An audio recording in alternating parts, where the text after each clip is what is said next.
Valenciennes 15e reçoit Pau 14e. Le week-end dernier, les deux équipes ont marqué 3 buts sans parvenir à s'imposer. Nul 3 partout pour les nordistes à Nîmes. Défaite 4-3 face à QRM pour les Palois.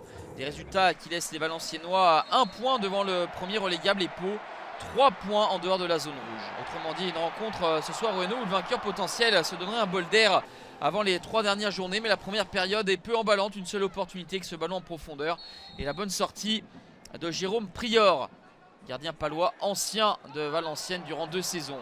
Deuxième mi-temps va voir les deux équipes se procurer des occasions, principalement sur coup de pied arrêté. Ici, le coup franc tiré par Boli et la sortie de Lassanassi derrière la frappe de Begraoui est contrée. Coup de pied arrêté, corner, cette fois-ci pour Valenciennes avec ce ballon remisé de la tête. C'est sauvé devant la ligne et ensuite Cuffo qui marque. Mais monsieur Touliou annule cette réalisation de Valenciennes. Un corner de nouveau et la tête de Kaba. Jérôme Prior est suppléé par ses défenseurs devant sa ligne. Grosse période de domination des joueurs d'Ahmed Kantari. On est à l'heure de jeu dépassée.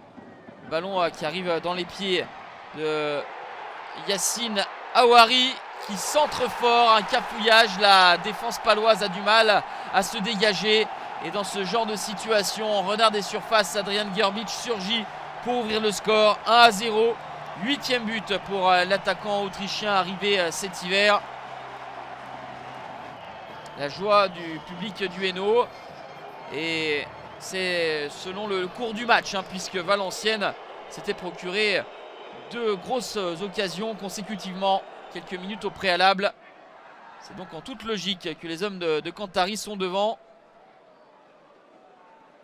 Mais les Valenciennois ne vont plus avoir bien longtemps la maîtrise. Pau va être en mouvement, se procurer des belles situations sur l'une d'elles. Myron George égalise à 1 but partout à la 79e. Lui qui était entré en jeu 8 minutes plus tôt. Le Costa-Ricain marque son 3e but de la saison. Bien lancé en profondeur par Erwin Kofi. La frappe puissante ne laisse aucune chance au premier poteau à Lassanassi.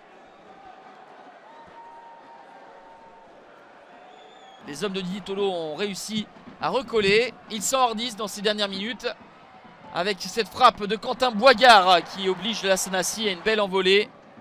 Boigard lui aussi entré en cours de jeu. 1 partout, score final. Valenciennes ne parvient pas à conserver son but d'avance et occupe la 16e place juste devant la zone rouge. Pau compte 3 points de plus que le premier relégable et surtout laisse son adversaire du soir derrière au classement.